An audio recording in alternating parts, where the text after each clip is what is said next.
So as per the norm, it's 2 steps forward, 1 step back, but we're making some progress. Big issue that we had yesterday, we got about 4 or 5 hours in. The belts were running really hot, the new ones I put on, and I think it's because this pulley here is worn, and you can see that it's got some chatter marks and stuff on it that just aren't like you'd like to see. I don't know why else things would be running so hot there. So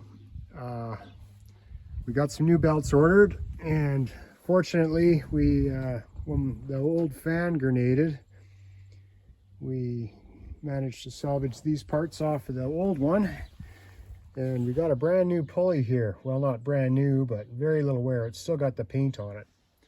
So when the new belts come, we'll swap this whole unit out for that whole unit. There's no point in pulling everything off. It'll probably just bolt right on there, and we'll have a brand new pulley on the bottom and new belts, and with any luck that'll solve the problem there.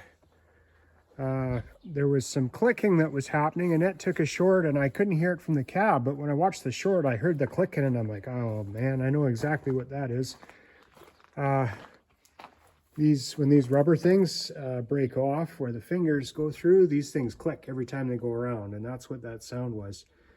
And the old ones that I didn't replace were brittle enough that didn't last a day, so I got some new rubber pieces to go on there. There's 3 of them that broke off, I guess, so we'll get that done. And then the other thing was, it was running pretty warm, so we had to stop, and I went bailing for a bit while the combine cooled down, and then ran some more. But when I got in last night, I pulled off the spinner to see why it was running so warm. I blew this out really good before we even started, and this is how much junk was in the radiator after 4 hours of running. So that's probably why it was starting to run warm. Let's hope that was the problem anyways. So there's a rubber, you can see just around the outside edge here. There's a rubber seal. This big drum turns in there, and the seal runs on this to keep the dust out. So the stuff is supposed to settle on the screen, and then when it gets to the bottom between the centrifugal force and gravity, it falls off, and it keeps most of it out of the radiator. You still have to blow it out regularly, but that's the idea. But when the rubber gets damaged or worn, then stuff starts slipping past and plugging things up. So anyway, that's what I'm doing this morning, is getting things lined up again, and hopefully we'll be going again by mid-afternoon. So belts are supposed to be in about 1:30, and I'll have everything tore down and ready to stick them on, and we'll go at it for another day here.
So the spinner seal is held in place by this great big, it's just like a hose clamp basically. It just clamps it onto a metal flange up in here.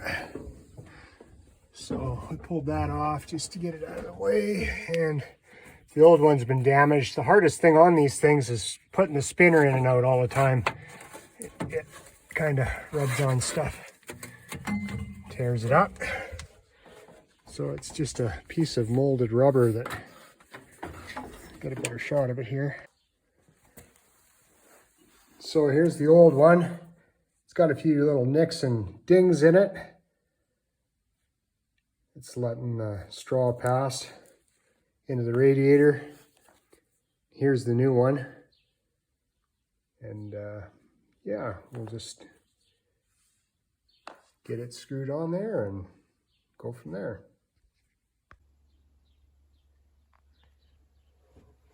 So there's the new rubbers on there. I got to get that hose clampy thing around the outside without the rubber falling off.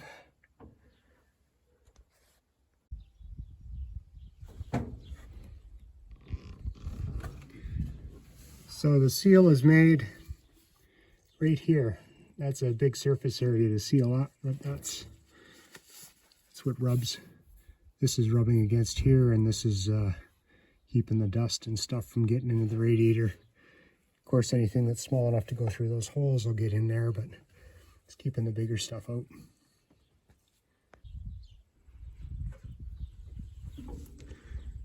So there it is, reassembled. Let's see if I can spin it backwards. Yeah. Now it's a little tight, but get some dust in there and it should just work like a hot darn.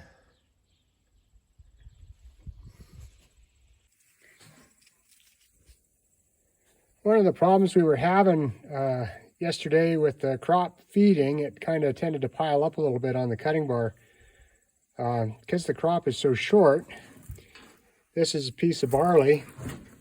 The cutting bar would cut it off and all the crop would fall down and lay there.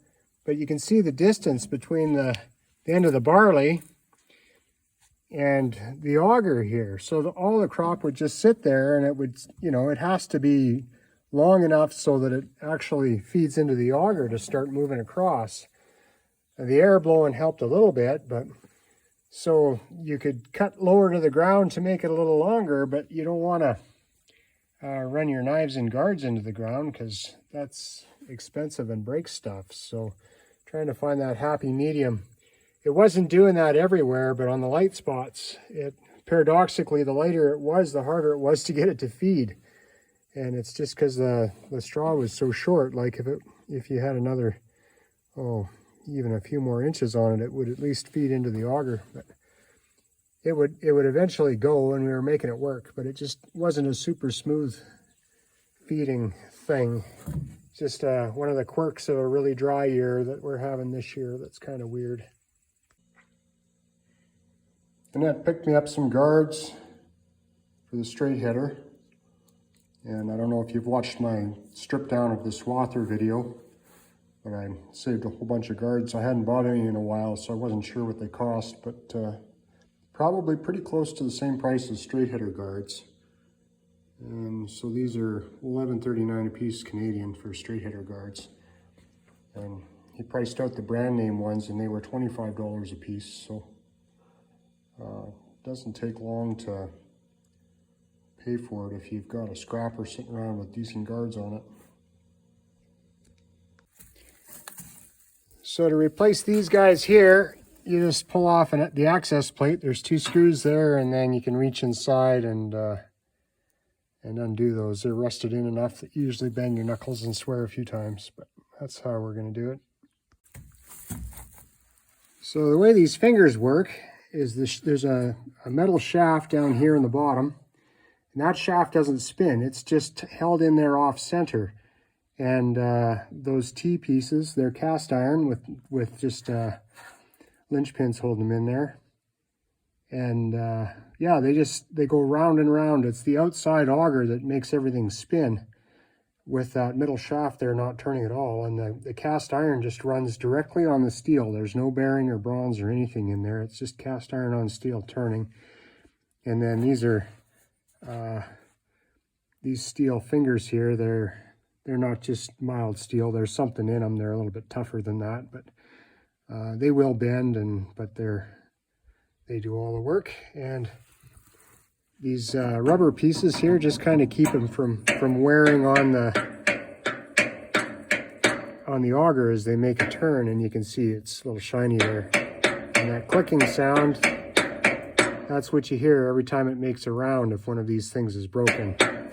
So we'll just unscrew the rubber and put a couple of new guides in there and put her back together.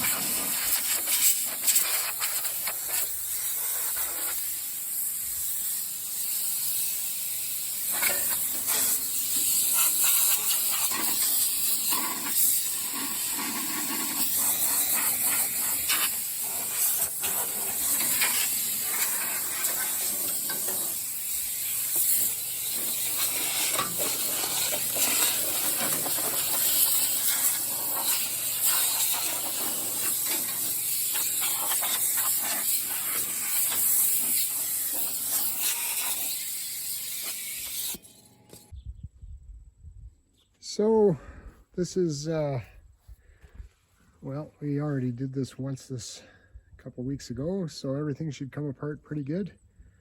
I'll just video it, and I guess Annette can do whatever she wants with it, whether she wants to recap some of it or not. But anyways, all comes apart, and I don't have to pull any of these pulleys off or any of these bearings. I can just undo the holders that hold the bearing retainers in place, and the shaft will move over about 1.5 inches, and then there's enough room for the belts to come off. That red spot just right in the middle of the frame there is where everything's going to come out once I get everything apart. So that's what we'll do.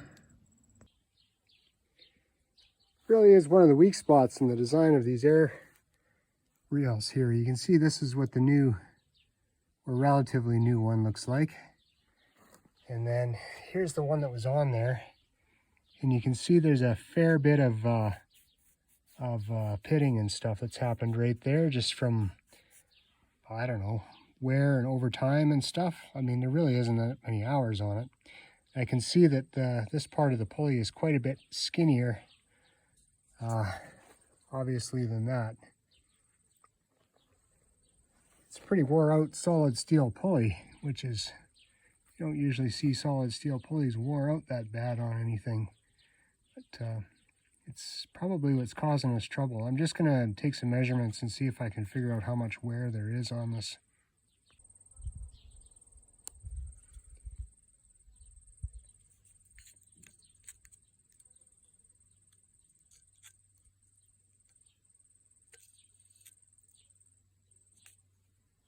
And we'll zero it.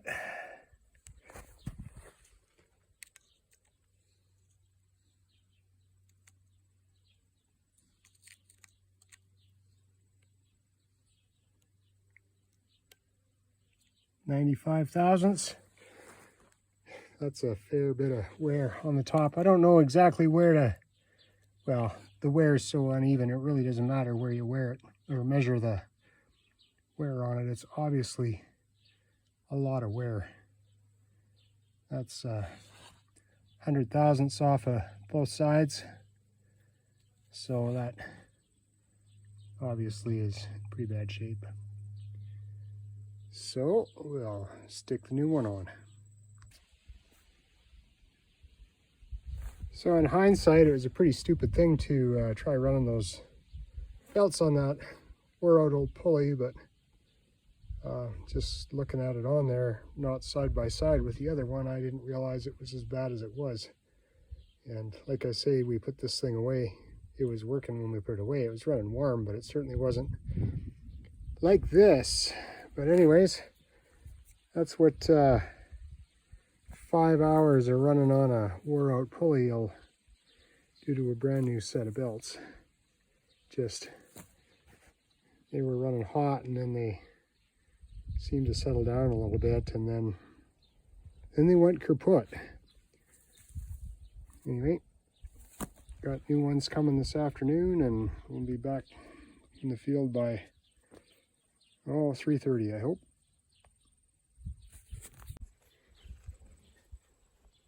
The alignment on our big pulleys is pretty good, but with the new shaft on here, this little pulley here doesn't quite line up with the one at the top there.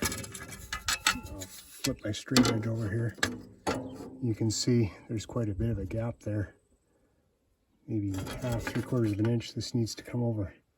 So it's a big pulley on a big shaft, but the way these work is you loosen off those 3 bolts there, and it's kind of taper inside itself. So things loosen up once you take those bolts off, and usually these come apart and move around surprisingly well. So we'll see if that's the case. So I tried tapping it, it didn't just come apart, not surprisingly. It's tapered, so when it comes apart, it'll just all come apart easy at once, but it's got to get it broke loose. So I ran some 1/4" bolts in here, and what they should do is they should push the internal hub away from the pulley on the outside. We'll just tighten them down one at a time and tap on it gently, and see if we can break everything loose here. It just took a second. I didn't even have to tap it. I just tightened those bolts down enough, and it just pressed this pulley right off of this tapered flange here. So the taper is split here, so that's what holds everything tight. So now that we've got the pulley off of that, we should be able to move this flange in the 5/8 of an inch or whatever we need to get everything lined up properly. It should slide on that shaft reasonably well since it's not solid. With that split in the side, that'll help us out quite a bit. I should say we should loosen that Allen key off there. There's an Allen screw in there too. It needs to come out or loose. So I decided to take the slide hammer and just pull it all the way off and clean the shaft up a bit so that I can make my adjustments without having to fight with it. Once it gets in there too tight, it's hard to pull back out. So got it ready to come off. I'll just clean it up with a little bit of emery cloth and lube it up and put everything back together. So these are the 2 pieces, the hub, and this part here is tapered, and this part here is tapered, and you'll see it's split. So when you screw the screws back together, when it screws into the tapered hole and cinches down tight onto the shaft, and then when you take them out, everything loosens off. And this is kind of complicated, but by far the nicest and easiest way to take these big pulleys off of a shaft. I love this setup, actually. It works really good when it works. I haven't run into one where it didn't work. That would probably not be so good, but anyway, we'll clean that up and put it back together. Just doing a trial fit. It needs to come over quite a bit yet. Well, we're back together. We're gonna go try it out in the field and see what falls off next. Yesterday we just finished our first field and we moved on to the second one, and I was making the first round, and over the roar of the combine I could just hear this little, every once in a while, just a little cheep that just wasn't quite right. So I got out and had a good look around to see what was going on, and I see that the bearing had gone on the straw walker. It's not one of the wooden blocks, it's one of the metal ball bearings on the outside. These have been replaced before over the years. So the Friday of the long weekend at 4:30 phoned the parts place, and they didn't have a part in stock, and because it's Friday of the long weekend, it would be Tuesday before anybody was around to order it, and no couriers running, so that it wouldn't be until Wednesday. That's 5 days of good combine and all chewed up waiting for parts to come. So it's a pretty standard bearing. The problem is the shaft diameter is whatever the decimal is, a 3/16. If it was a 1/4 or half or something like that, or 1, it would be really easy because it's just a standard bearing. But because that shaft size is the 1.1 1.8 or 1.8 or whatever it is, it makes it tricky. So did a bunch of running around this morning and got some different parts in case I need to make a sleeve or put a bigger bearing on. And then I think I managed to find a bearing that's the right size. So the only way that bearing is going to come off is with the cutting torch. So I'm going to water everything down here with the hose so we don't burn the combine down, and get the cutting torch out. We'll knock that bearing off and see if a new one fits. 90% of this is making sure that you've got a good fit on your shaft and the bearing. You don't want it binding up halfway on and then trying to get it off to clean up some more. So I think we're okay there. It's a little bit loose, but that locking collar should tighten everything up. And I'm pretty sure it's tighter back in here where it's a little bit rusty. Oh, back in business.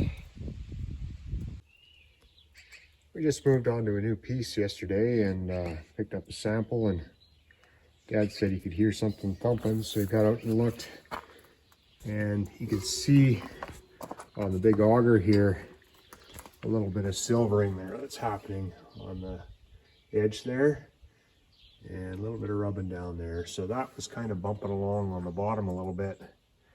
So what happened was the bearing on this side had gone. You can see the bearing in the hole there. Yeah, part of the outside part of the bearing is there. The retainer is still in place. So we shut her down and we get it out. It's a big long shaft. You have to access it through here. And it's kind of hard to see. Sorry about this. See if we can get it to focus.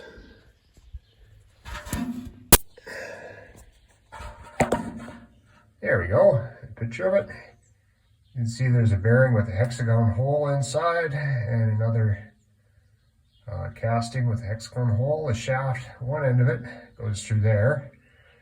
It has to get pushed out from this side all the way out the other end.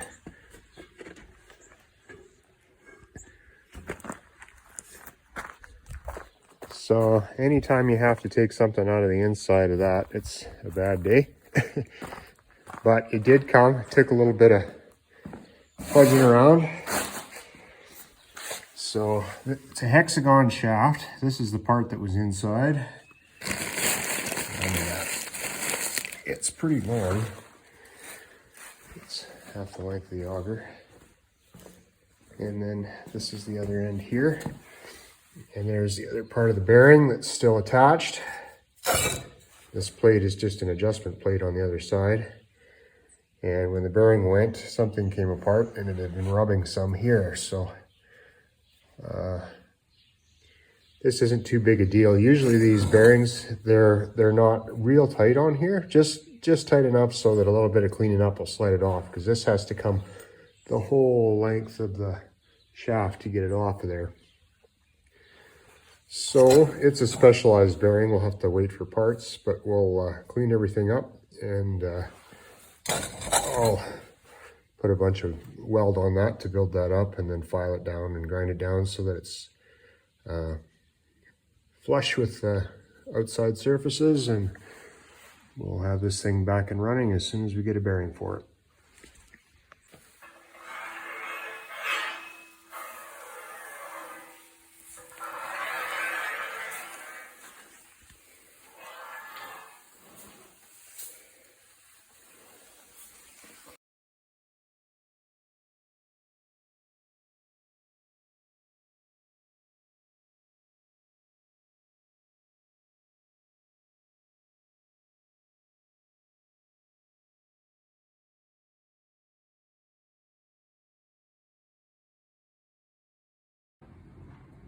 All right, got a new bearing. Here's the old dead one. This just presses onto the inside, and there's a snap ring that holds that. So let's get it back together.